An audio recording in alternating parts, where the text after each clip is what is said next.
Welcome to the horror track here on ConTinual. I'm your host, Gail Martin, and tonight we are talking about Korean horror. We've seen all kinds of new stuff come up on Netflix. Some folks log into Rakuten Viki and other sites that bring us the best of the Pacific Rim, and there's a lot of scary stuff out there. So we're going to talk about it in all its glory, but first let's let our wonderful panelists introduce themselves, starting with Nicole. Hi, everyone. I'm Nicole Kurtz. I'm the owner of Macon Memoirs Press, where we publish science fiction, fantasy, and horror from marginalized voices. I am also an author of horror. I write weird westerns and sometimes psychological horror and a few body horror stories. Okay, Derek. Good evening, everyone. My name is Derek Austin Johnson. I am a horror writer, sometimes critic. Recent stories can be found in Generation X, edited by Rebecca Rowland, Midnight Tales #5, and I have a story upcoming in the slasher anthology Camp Slasher Lake. Okay, Tigris. Annyeonghaseyo, I'm Tigris Eden. I write paranormal romance, contemporary romance, dystopian, and some sci-fi romance. I do not write horror, but I love Korean dramas, Korean horror, Korean everything. So happy to be here. Awesome. Rachel? Hi, I'm Rachel Langella. I write male romance, quite a bit of paranormal romance, but also contemporary, historical, lots of different genres with my partner, Ari McKay. I am also a huge horror fan. I've loved it since I was a child, and I have recently discovered Korean horror, and I am addicted. Okay, Lisa. I am Elle-Marie Wood. I'm a psychological horror author and screenwriter, and have had the pleasure of watching Korean horror for decades at this point. So I'm very excited to see the availability of it in recent years or really recent months. And I'm excited to be talking about this. Nice. RJ. Hey, I'm Rhonda Jackson Garcia, aka RJ Joseph. I'm a creative and academic writer. I write about all kinds of stuff, but mostly horror stuff, romance stuff, academic stuff about horror and romance. And I have a lot of short works scattered about in the universe, but a lot of them are being collected in my first collection that comes out next month. Yay! So fantastic. And I'm Gail Martin and Morgan Bryce. As Gail, I write epic and urban fantasy, some steampunk and some near future post-apocalyptic. As Morgan, I write urban fantasy, male paranormal romance. So a lot of paranormal aspect and the ghosts, but some of it gets very close to or puts foot in dark fantasy, nudging toward some horror in a few of the series. So there's that, but also I have fallen in love with Korean dramas and some Korean horror. So I'm really looking forward to this discussion. I'm looking forward to finding some new stuff to watch as well. Can I say something real quick though before we jump in, Gail? I don't want anybody to miss the fact that Tigris said hello to us in Korean, because that's what happened. And it was real quick, and I'm like, oh, I know. You know, you watch stuff enough. It was really fast. To pick out certain words. I heard you, girl. Go ahead. Very nice. Great catch. And we've got Steve joining us. I know he was stuck in traffic, so he has braved the world to come here. So we will make sure he gets a chance to introduce himself when he shows up here. I know he's almost in the door. There he is. There he is. Oh. What an entrance, Stephen. Geez. Well, hi, everybody. Hey. Sorry. All right. Hey. And oh, look at all the pretty faces. So tell us who you are and your connection to Korean horror. Let's see. Well, I'll start with my connection. It's really just that I'm a fan, as made so by some very recent things that I've watched. I'm Stephen Van Patten, writer, tequila enthusiast, and generally, you know, just a skinny guy from Brooklyn with overactive imagination. Hey, and that's pretty much it. Okay. When did you discover Korean horror and what was your gateway drug? Nicole? Um, my gateway drug was Train to Busan, but actually I saw, God, and it just went straight out of my head. No, The Ring was the first thing I saw. And I was like, that's really freaky. And then I kind of put it away. And then I saw Train to Busan. I was like, what is this? What is this? And I had seen the one where the kids are on the island. They all have the battle, but I can't think of the name of it.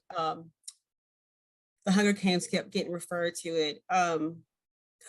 It'll come to me. Anyway, Train to Busan was the one that really made me go back and actually start looking at Korean horror more closely.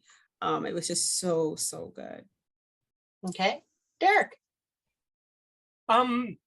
It's a little bit complicated. I remember in 2006, I was just starting to get my feet wet in the horror genre again, and had heard a writer I admired talk about the movie A Tale of Two Sisters, which sounded incredibly unique, utterly fascinating, and managed to find a DVD copy of it near where I lived, and watched it almost with an adrenaline rush.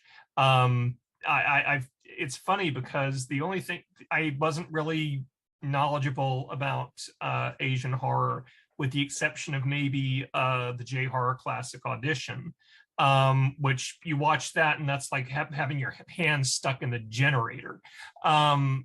But in many ways, I actually found, so I had a little knowledge of J-horror, but then I come to K-horror, which was a lot more jarring and a lot more disturbing. And then subsequently, we have a family friend who holds what are called movie calls.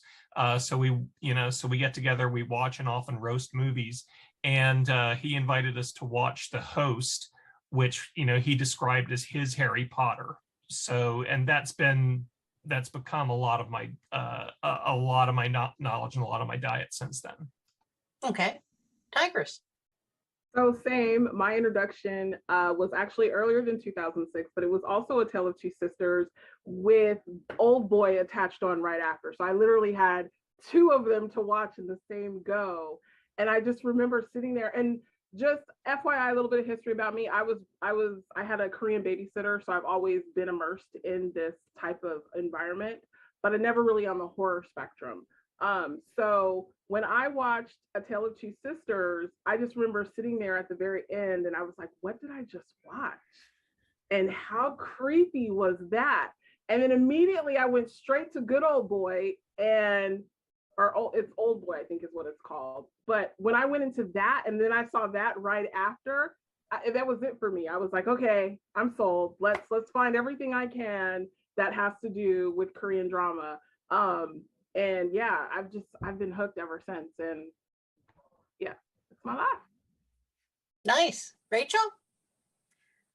I'm going to go along with Nicole. Also, I am taking notes and jotting down titles. So thank you all for the recommendations.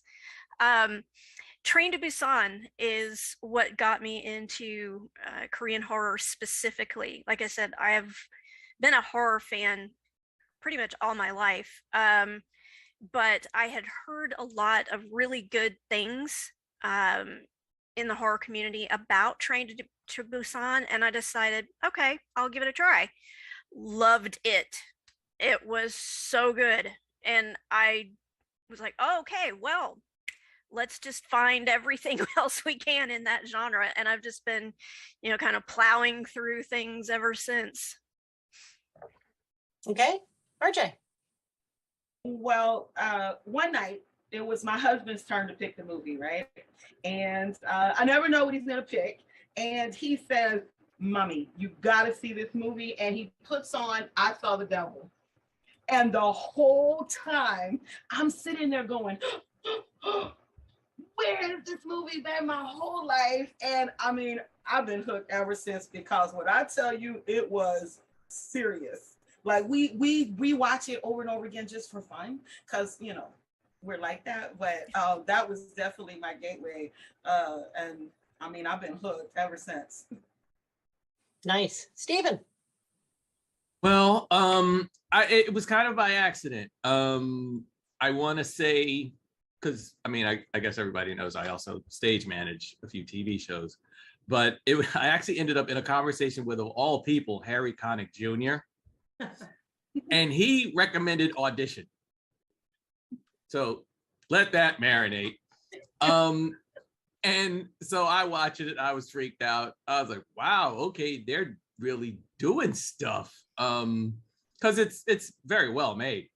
And then after that, like everybody else, Train to Busan, that's what shoved me off the cliff. So now when I see stuff on Netflix, I'm like, oh, I guess I know what I'm doing today. And and then I just absorb everything else. Nice. Elle? So my gateway wasn't actually Korean, it was Japanese, and it was Ju-on, the Ju-on series, Ju-on 2 specifically, that just it tore me up. But that was my gateway into, other folks are doing some scary things, so I need to pay a little bit more attention. And like everyone else, I saw Audition, but that wasn't my first, it was my second, that was my third Asian horror movie, that was done outside of the US. And it was it leaves a mark on you. But if I'm talking about a Korean movie that I saw, The Tale of Two Sisters, just like Derek, we have very similar tastes here.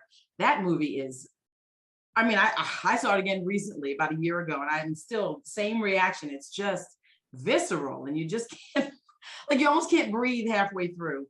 And I think that for me, I've watched some Malaysian horror, I've watched Japanese horror, which might be my favorite, Korean horror, and for different reasons. I like ghosts, and Korean horror does some good psychological, and as well as zombie movies.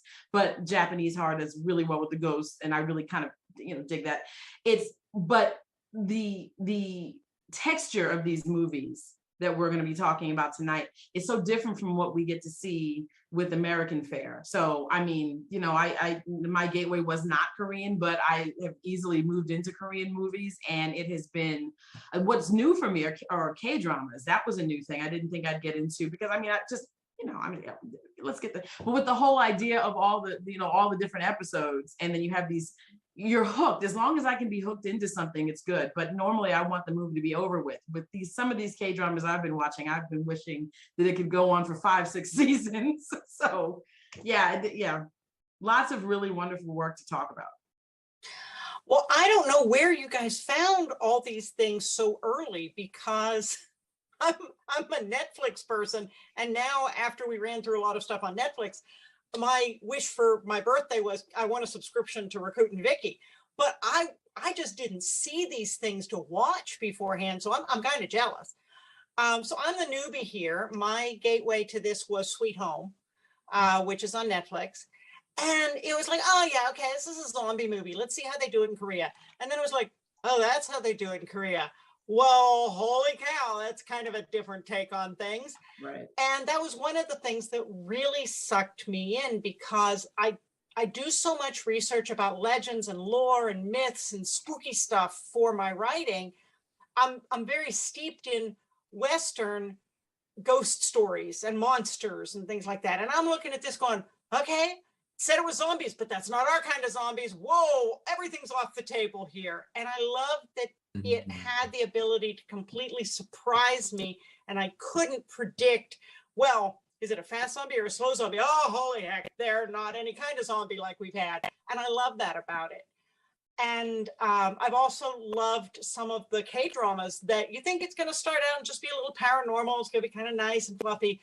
And then you get something like He is Psychometric, which takes this dark turn about 2/3 of the way through, and you're going, well, I didn't see that one coming, and now all of a sudden we've got serial killers and guys with knives, and I won't spoil it for you, but man, don't go into the basement.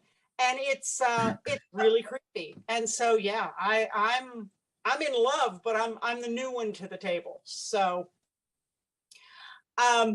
and by the way, through this, I've discovered a whole bunch of wonderful food as well. So thank you, K-dramas.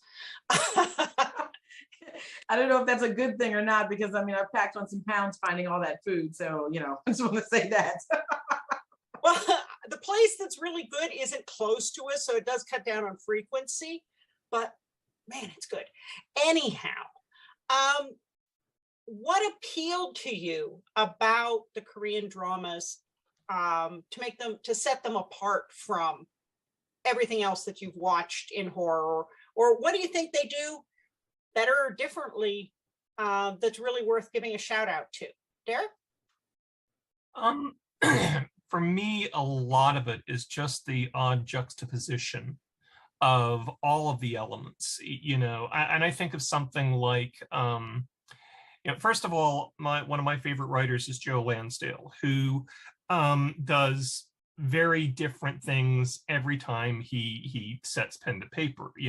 He's not just doing a horror story, he's doing a horror story with crime elements. He's using elements of a science fiction story or an element of fantasy. He will use humor throughout. And when I look at things like some of my favorites, there's a movie called Save the Green Planet, which is it's part psychological drama, it's part horror story, it is part science fiction. It is one of the most insane things you're ever going to watch. And it's that, for me, that's a lot of its appeal. Just how are we going to do different things with this material? The other thing I would say is it really can catch you off guard. Specifically, something like either The Host or The Wailing uses elements of comedy at the beginning, so that when you try to go into a horror movie expecting scares, suddenly your guard is let down, and it catches you completely off guard, in some cases out of the blue, so that you're not prepared for the things that come later, especially as they reach their often devastating conclusions. Okay, Tigris. So for me, I don't know if I feel like I'm more on the Asian spectrum than I am on the Western spectrum, just because it's been with me for so long. But what I've noticed, especially recently with some of the new movies, that the new shows that have come out, like Happiness, was really, really good. Train to Busan was good. The Peninsula was good. They just do things in a different way. But for me, I do a lot of research with mythology as well. But I don't focus on the Western aspect. I'm in Egypt, I'm in Japan, I'm in Chinese, I'm in Korea. Those were my focuses on. And so when I watch these movies, it's true that some of them will start off with like a comedic aspect, right? And it'll kind of just like, you're kind of like, oh, this is going to be one of those sappy, funny ones, but kind of sort of scary. And then boom, all of a sudden the cinematography changes and it darkens, and you're like, wait a minute, did that just happen? Let me go back and let me just chew on that just for a little bit longer. And they're emotional. Like, you get emotionally invested. Whereas Nightmare on Elm Street, any of the Stephen King movies, it's a one and done. You might think about it a couple days later, but it doesn't resonate with you, right? Like, at the end of those dramas, you're thinking about it days later. And for me, I'm going back. I've probably watched Tale of Two Sisters probably 20 times. I've watched Happiness 6 times now. Train to Busan and the Peninsula, those are like my staple movies that I just go to. Like, when I just want to have something in the background going. And I've gotten to a point now to where the subtitles, yeah, they're there, but I already know what they're saying. So I'm just like typing away. I'm like, oh, there's my part. Sweet Home. I bought the entire set to Sweet Home. I have all 12 books. And they're all in Korean, and it's just as good to gnaw on when you're reading it from their perspective than watching it. There's another one, and it's not so dark. It's called Doom at Your Service, and it's literally about a guy that he's like death. But it's a love story too, but then there's also some dark elements to it. Tale of the Nine-Tailed Fox was another really good one. And every single episode was different.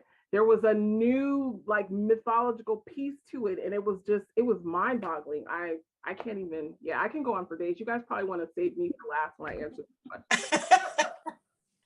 Rachel, how about you? One of the things that really stood out to me the first time I watched K-horror, because I came in through the zombie road, the zombie street, and the creepy movement, it's practical effects, it's not CGI, but you see these actors transforming, and it's deeply unsettling. And one of the things I noticed, and this is not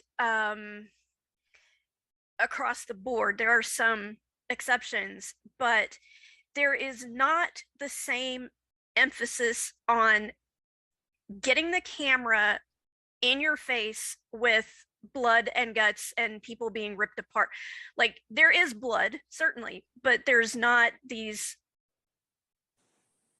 horror thing, torture porn type moments where they linger on somebody getting torn apart and eaten. It's there and it's horrifying, but it's there's a step back from it. Whereas I think a lot of Western horror tends to go all in on the gore, like the shock factor. And the other thing that I really appreciate about it is the social commentary. And it's surprising, or maybe not so surprising, how much of it can be applied to the US as well. So it's very insightful. It's dramatic, it's horrifying, but it's also smart. And I too walk away and I think about it. I can, like Tigris said, you watch Nightmare on Elm Street, okay, popcorn, boom, done. Train to Busan, Alive, All of Us Are Dead. You're gonna watch that and it's gonna stick with you. Okay. RJ. I think Lisa actually touched on it earlier, but I really appreciate the psychological aspects and the characterization. Like I look at these characters and I'm fully invested in them. There doesn't seem to be this overt necessity, I guess, to kind of make them apologetic. Right? Like, these characters are who they are. And sometimes I get frustrated with, Western-based storytelling, because I'm thinking some people just like to do bad stuff. Some people just like to do crazy stuff. Don't be giving them a cat to save. They wouldn't save the cat. They would kill the cat too. Like, this is what human nature is. It's messy. It's not always predictable.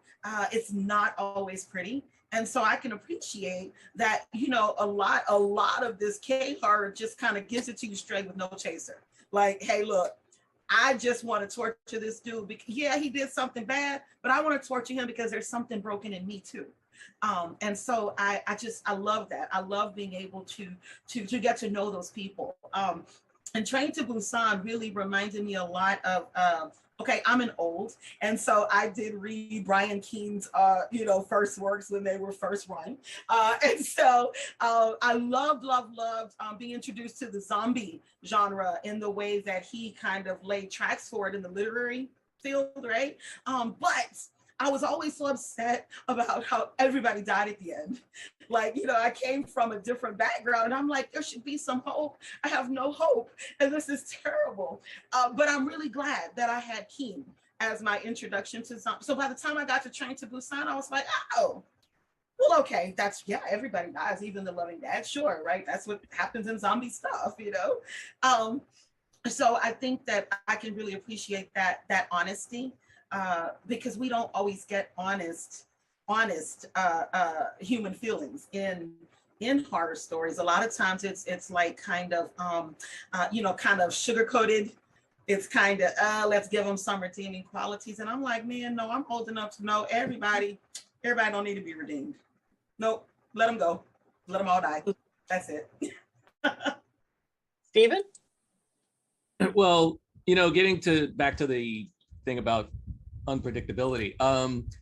The thing that I actually love the most is that because there's this complete disconnect from Hollywood, so there's no like Dwayne Johnson, for me to be like, well, he's not gonna die, and all of that. It's like I because you don't know who as an American, you don't really know who's who, or who's like big Hollywood connected person as far as Korea is concerned or anything. Everybody, it's like a clean slate.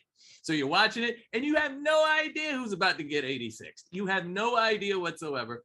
And I'm really enjoying that. And it actually helps, getting back to, I forget who said it, but being able to emotionally invest in different characters, you know, you actually get there faster because there's this like level playing field, you know, because Ludacris isn't there. You know what I'm saying? So it's you know, so for me, that's kind of what I'm enjoying. Okay. Elle. You know, I think that there are two things for me. Like there is a freedom in the storytelling that comes from, it's not only in Korean movies, but there's a freedom to not stick with the norm. There doesn't have to be a happily ever after. If everyone's going to die here, then everyone's going to die here. And that's what it is. And you are fine with it as the viewer, because you're like, everybody should die here. Like, you shouldn't be able to get out. Much like, you know, what RJ was saying, not everybody needs to be redeemed.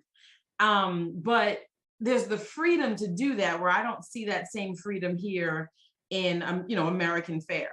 I'm not seeing that. You kind of can tell what's going to happen within 10 minutes into the movie sometimes. And, you know, it's just a trying to see if you're right, you know, by the end. But with Korean movies, I've never watched, I mean, just to touch on what a lot of people have said about the emotional connection to some of the characters, I've literally never cried watching a zombie movie. I was fine with everyone getting chewed or whatever, but Train to Busan, I bawl. I see it so many times. I've enough already. I keep thinking I'll get used to it. No. There's some points that just, I can't take it. And this is a horror movie with zombies that are superb, by the way. You know, and so the other piece that I think that's important is the acting. The same freedom that we talk about with the storytelling, these actors and actresses are giving their all in these roles. We're not just loving the characters because of the writing. We are looking at the projection and the interpretation that these people are coming up with, these actors and actresses in these movies, and they are putting it on the table differently than you're seeing in American fare. I just have to be honest with that. I mean, there's a show called The Voice, or Voice, it's just Voice. And one of my favorite actors now I've picked out of that show. And it's a K-drama. It's a thriller. It's not necessarily a horror movie. But from that thriller, I followed this one actor, Kim Jae-wook. I followed him from there to The Guest, which is a horror TV show. There is a character within The Guest that it's the father, and I don't want to give it away, but he's in the hospital, and when he gets possessed, it is one of the most amazing expressions of, you know, possession and someone taking over that I've ever seen. This character I followed to watch, what's the name of that one that was just mentioned a moment ago? All of Us Are Dead Here. He's in that, and he's the father in that.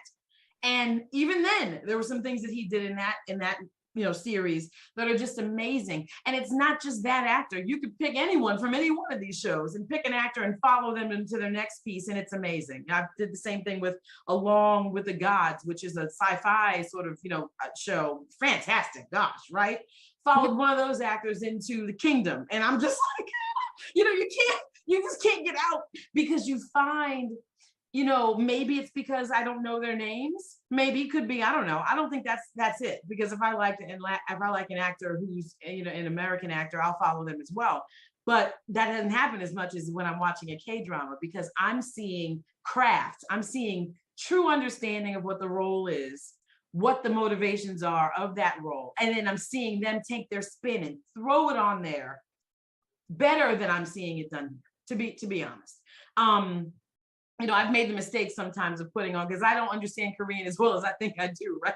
So I'll walk out the room thinking I know what's going on, and all of a sudden I'm like, wait a minute, go back. You have to read it, fool. You don't actually know what's happening. And you know, you hear the music, but you don't know what they said. Come back. And I have to watch, but it's that, I don't care that I'm now pinned to the television, can't move around because I have to read the you know, the dialogue.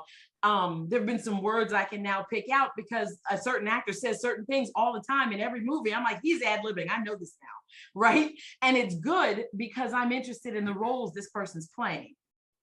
So I think that those are the things that keep me watching. Those are the things that separate, K-dramas and Korean movies from what we're seeing here in the US, that's created here in the US, at least for it's the passion. I guess it's summed up in a word for both the screenwriters and, the folks putting the film together and the actors and actresses. In a word, it's passion. So, Well, Yeah, oh, go ahead. Oh, I was just going to piggyback off that point. It's like, well, of course, you're talking when you're leaving the Western world, you're talking about better acting to begin with, because they're being cast because they can act, not because they've got a hot mixtape, not because they were like successful in bum fights or some other nonsense like that. These people are actually actors and just actors. So there you go. Yeah. I mean, some of them are K-pop idols. So you get, but mind you, part of that K-pop training is acting lessons. So right. There's an actor who's in The Silent Sea. His name is Lee Jun. He was in, and Nicole knows, I just found out that he was in a Korean, a K-pop band that I actually didn't even know about. And now I'm kind of like a fan of that band now, because I'm like, whoa, because I like the role he played in this show. Because it's not just, and again, it happened with Squid Game. I mean, there was something I remember a while back that there was one of the guy who's running around in Squid Game trying to win the game is actually a big actor, and we don't know that here in the United States. And then there was an interviewing snafu where someone's asking a question like, what does it feel like to be big? And he's like, what are you talking about? I've been doing this forever. Like years. It's like, that's something. So we don't actually know, but he's been doing that, but you wouldn't have, it wasn't, the passion is what made us pay attention to that actor in that show. And aside from the screenplay and what they were doing with it, wasn't an incredible idea, but that actor put everything on the table. And I think that's what resonates with people, especially now with so much content. We can go to anyone, we've got a million places to watch a movie now. But there's something to be said for the fact that we have a panel on Korean movies. So, I mean, I think too, the reason why we get to see so much of their passion is because they're stricter. It's not like the Dwayne Johnsons or the Britney Spears, or, like he was saying, like, it's not a popularity contest. They're really focusing. And I follow a lot of K-drama actors, and it starts off like that. You see one, you're like, oh my God, I've seen everything that this actor is in. But then also too, I also look at the interviews. I've been to a couple of K-pop concerts. They spend hours perfecting their skill, and to them, that's their report card. They go off of more so what, and they call them nitins. They go off more than what the people are saying online, and they're so what's the word I'm looking for? Well, they are critics of themselves. They're very critical of how they portray themselves. And so when they get into these roles, they put their all to it. There's a female actor, and I think it's So Soon-hee, where she played in Name. It's called My Name, and basically out to get revenge for the death of her father. But then I saw her in Nevertheless, which was a romantic K-drama, two totally different aspects of her. And when I saw her, I was like, she's so versatile. Park Seo-joon is another one. That guy. Yes. That is one of my favorites. I love him. He is amazing. And I'm so happy to see that he's now crossed over into the Marvel universe. So I'm right. Oh my gosh, he's so good. Well, and it's funny because I don't speak Korean. I picked up a couple of words, but I find myself telling my husband to turn up the sound on a movie I'm watching subtitles on. Because why? I don't know. But I think in addition to the excellent acting, I think the writing's better. Right. I'm so often angry at Western, especially American TV shows, not so much with British, but how many times there's forced drama, how many times the characters make stupid choices just to advance the plot and get it to the end, so something happens. And I honestly see next to none of that in the Korean movies. So it makes my writer heart happy because the writing is good. And I also love the different twists on things, like their Grim Reapers are not our Grim Reapers. Right. And so that's a very different thing. And I love it because I'm sitting there Googling so often, not only what is he eating, but wait, where did that come from? What is that? Mhm, mhm. Nicole, you haven't had your shot at this yet. No, I haven't, but thank you. I like RJ and Lisa said, I also enjoy the characterization. And like Rachel said, I also enjoy the social commentary. If you look at Sweden, and you see that in Train to Busan, right? His wealthy father is not really close. He's not close to the daughter at the beginning. He kind of has to be at the, trying to save her life. They're therefore bonded. You see that in Squid Games. I like how they take the mundane and make it terrifying. Mhm. And you see that again, it's just a trip to Busan. It's just a kid's game, right? We play in all these, you see it in Alice in Borderland. You Mhm. see it in All of Us Are Dead. We're just at school today and this is what happens. So they take very mundane things and they make it horrifying and terrifying. And it's a lot of the social commentary that drives some of these decisions. And so that's one of the reasons why I absolutely love it. It's and it sits with you, it lingers. When I was editing Slave Stories, and Lisa and Stephen both know this, the stories that I picked were the horror stories that lingered, the things that were emotionally impactful that stayed with me. Stephen's story makes me cry. Lisa's story made me want to go date someone. They were incredibly impactful and emotional. And I think that's why I really love K-horror, because it's that emotional impact that lingers. I cried like a baby, Lisa, at the end of Train to Busan, and I still do. Mhm. I watched, is it Haba, the Six Finger? It's the first movie I actually saw that had Lee Young-jae in it. I didn't see him in Squid Games first. I saw him here and I loved it. And I followed him. So when I saw he was in Squid Games, I was like, oh, I'm going to watch this because I know he's a brilliant actor. But that show was about two girls and one dies and a lot of other family drama. But it sat with me and it lingered. Days after I had moved on from watching it, I was still thinking about it. It's smart, like Rachel said. It's unpredictable, like Stephen said. It's great characterization. All of the things that you guys and Tigris mentioned as well. All these things you guys said are the things that we don't get in the the cheaper versions of horror that we get in America.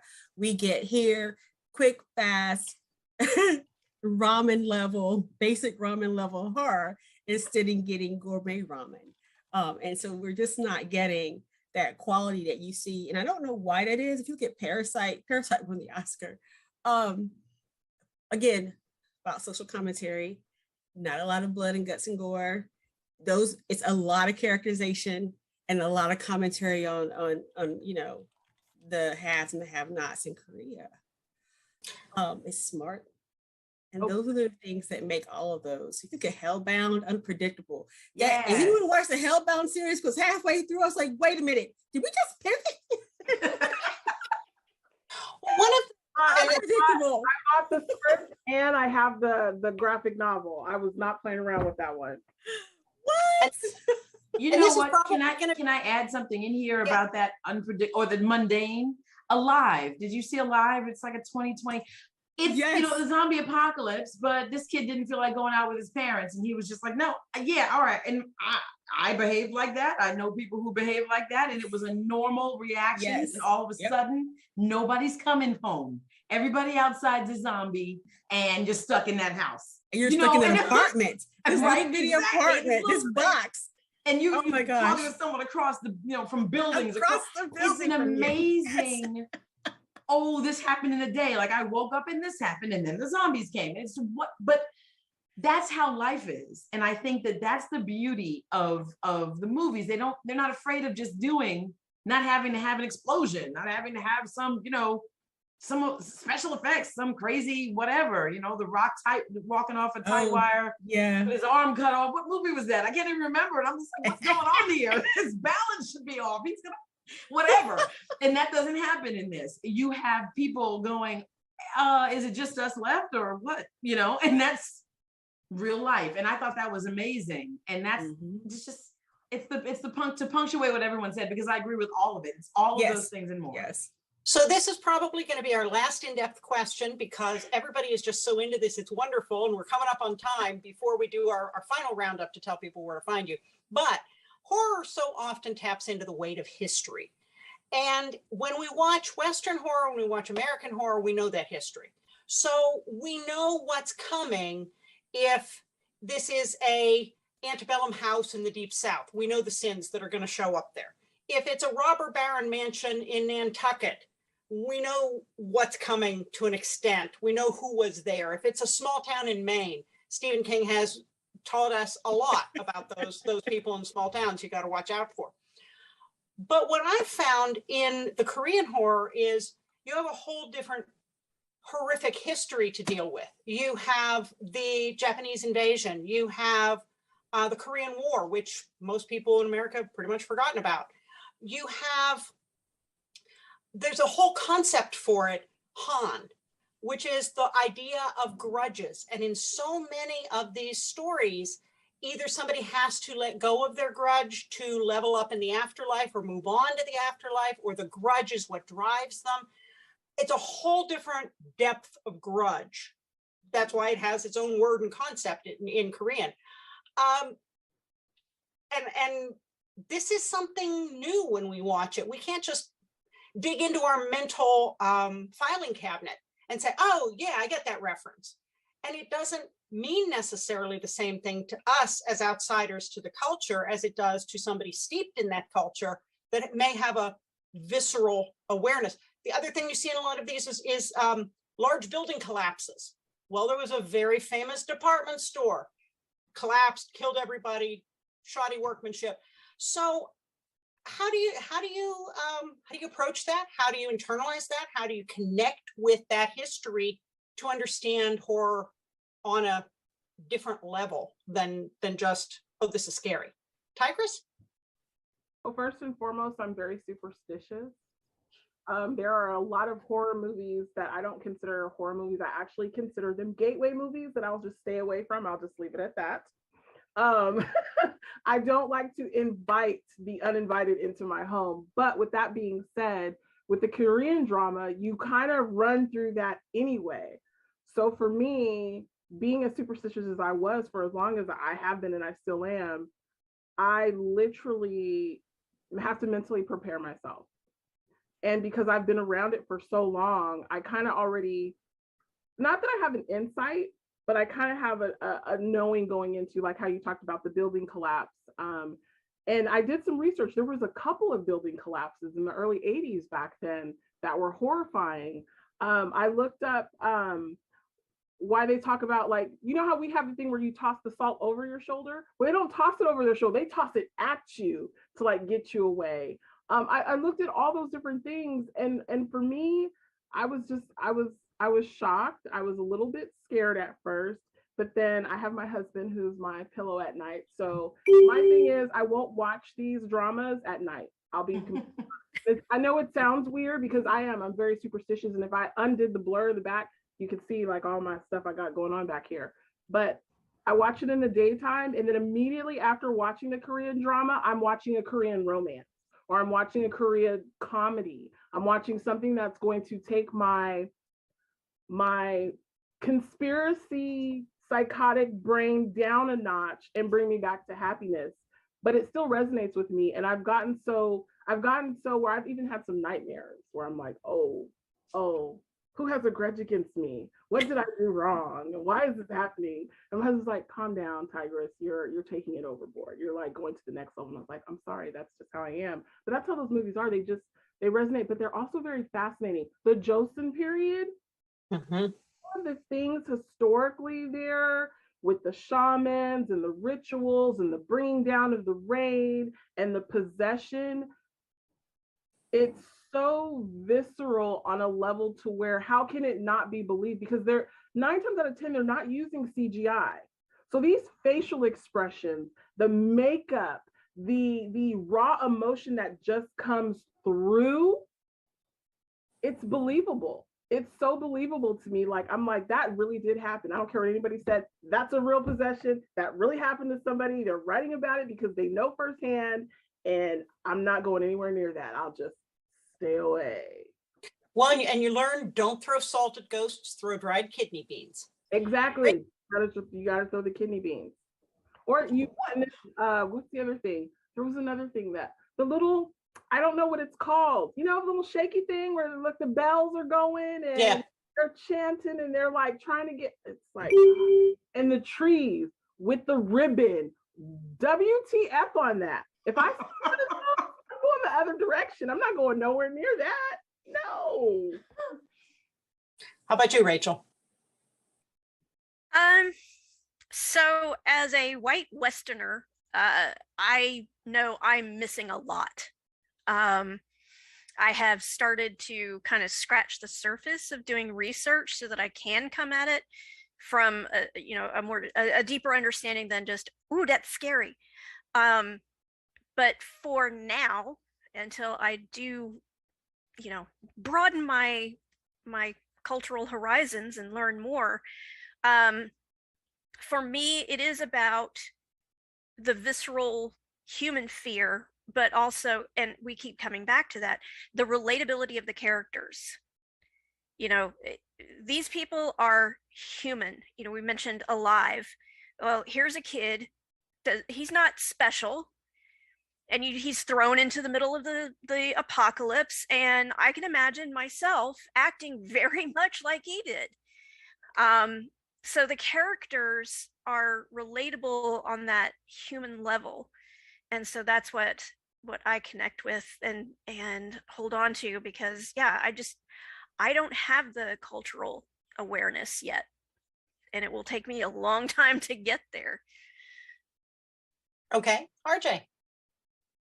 Well, a lot of the aspects, I know Tigris says super superstitious. I say spiritual. I'm a Black Southerner, and you talk about a grudge. You talk about folks taking stuff to the grave. Like, I'm like, yeah, cool. That's like another, day that ends in Y, right? That's what we do. And when we talk about, paying reverence in the afterlife, or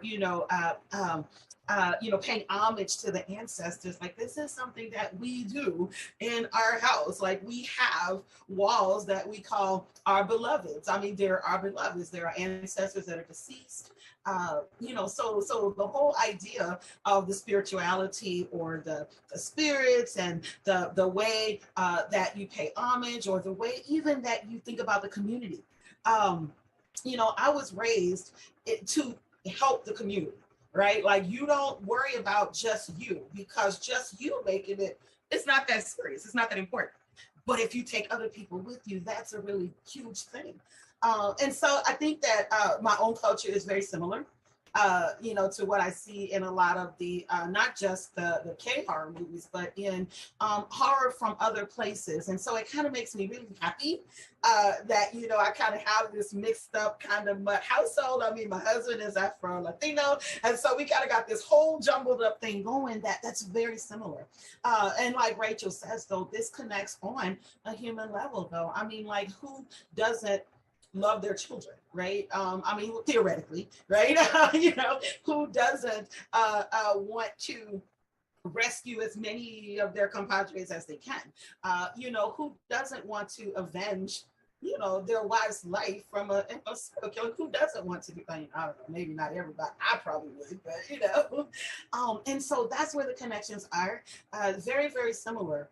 To my own life. And so, I see it doesn't strike me as odd. And actually there's a sort of a kinship there where I kind of go, okay, cool. We all do this? Okay, that's great. Okay, Stephen. Well, I'm a Capricorn, so I'm all about grudges. Yes. And I have a nice long list of people that are dead to me. Oh my God. So yeah, I can certainly relate to that aspect of it. Am I an expert on Korean culture and how they particularly handle this sort of thing? No, but when I see them act out their, grievances, I'm like, oh, yes. Right. Yes. I'm with you. So yeah. Yeah. Okay. Elle.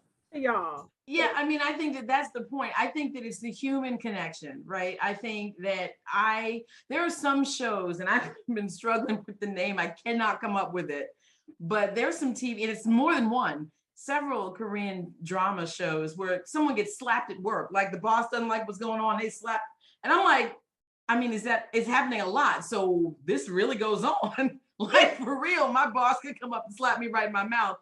And then I'm not gonna react the same way this person did in the show, but this is a thing. So some things surprise me like that, right? Some things surprise me, but other things are human reactions that I would have. Several things that have been said. There's an actor that I follow. He's always calling somebody an SOB. I mean, he is not, it's the same word every show. And I'm like, I know when he's about to say it, and I'm here for it because now I can say it in Korean. I will not, but I can say it, and I'm saying it in my own house because I'm like, this is what I mean. Obviously, here's the word for it. Some reactions to life there are universal reactions to life. Okay. And I've been fortunate enough to be in a situation. I didn't know if it was fortunate at the time, but a woman and I from two different worlds, she spoke German only. I don't speak German. I don't even know what, but there was something that we were engaged in. We were both looking at the same thing, and the thing in front of us was beautiful. So we looked at each other and we were like, wow. And it was fine. We agreed. We didn't need anything else because there are some things that are universal. So I think that, and from a scary aspect, in the United States, everyone's speaking English in this movie. Doesn't matter what movie it is.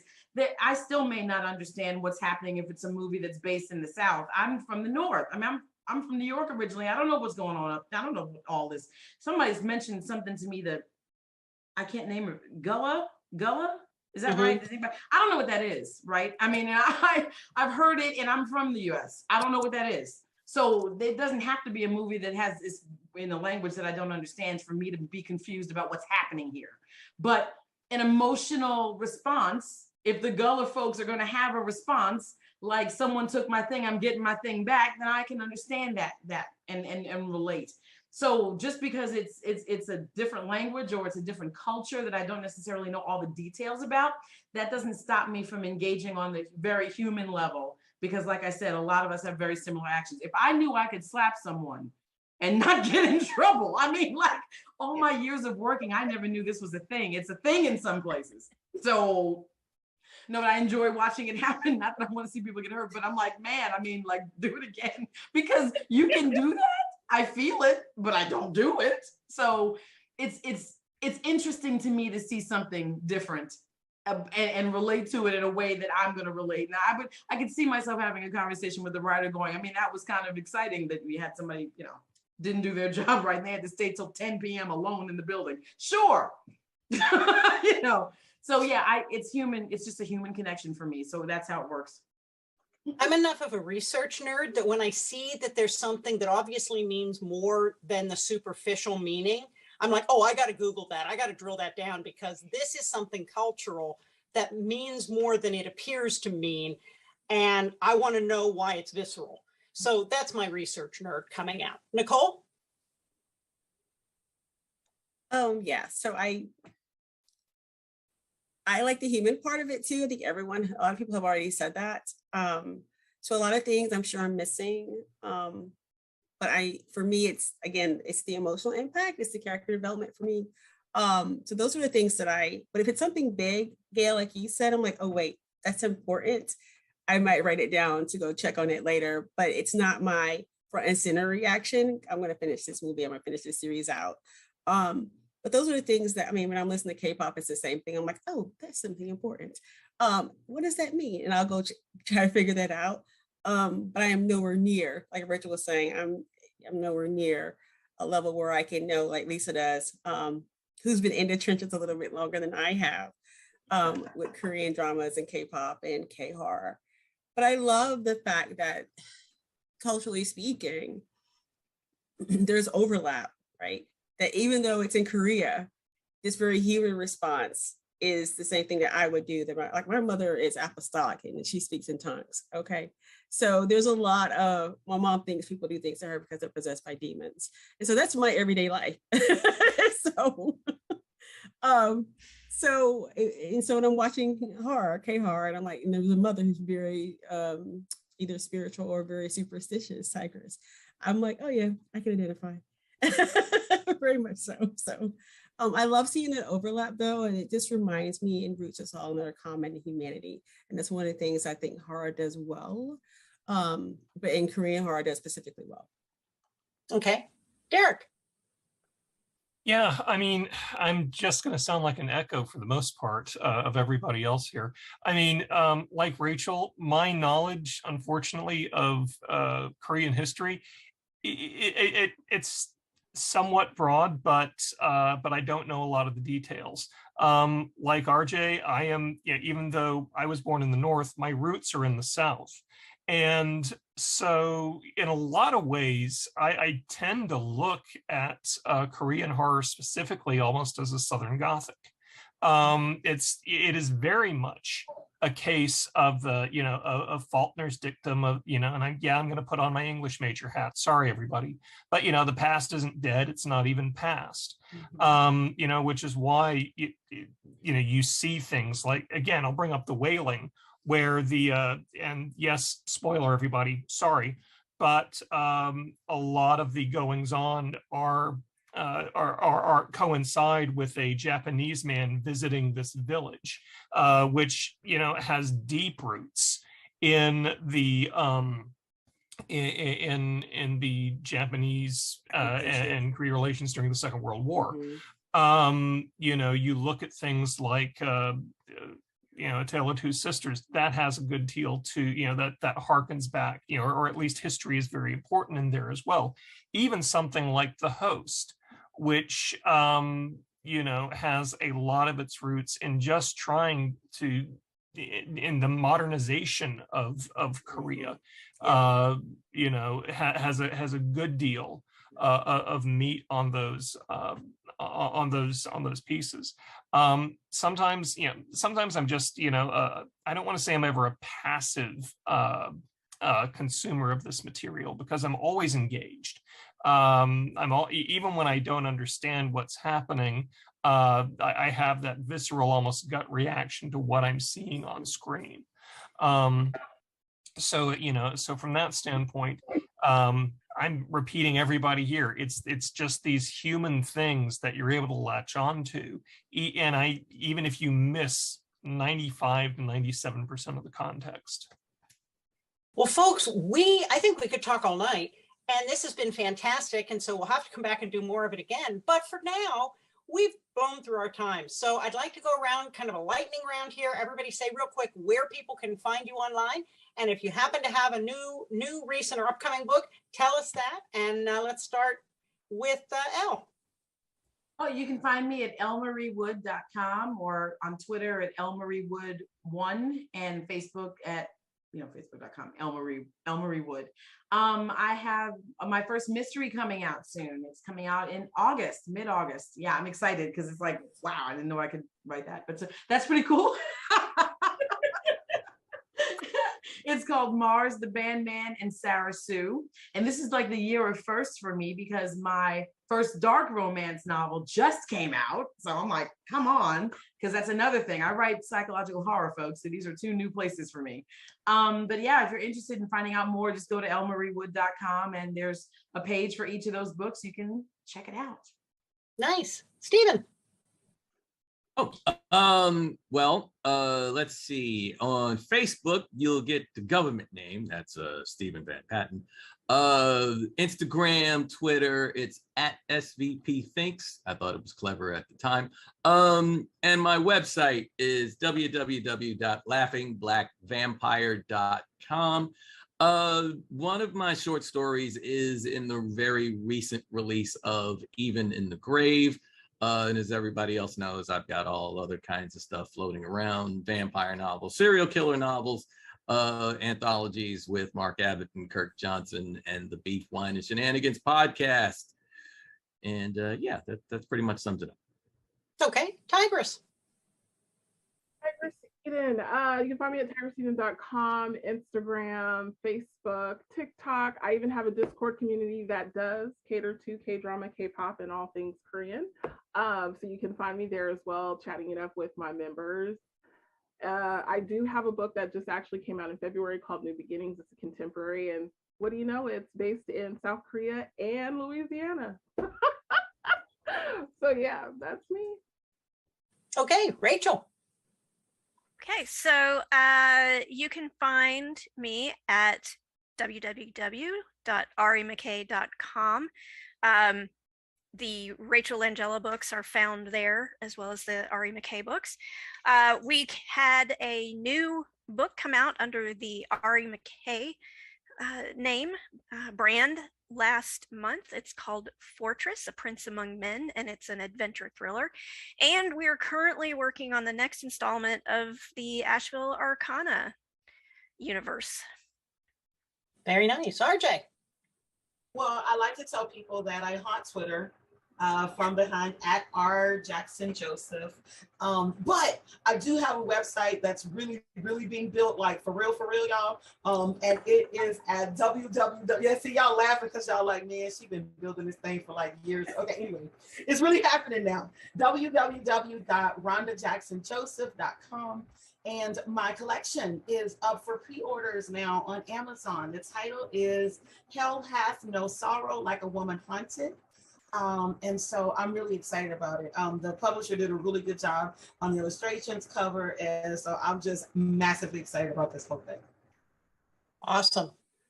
Derek. Right. You can find me on my website. It's DerekAustinJohnson.com. Twitter, Instagram, TikTok, I believe, is DAJ42.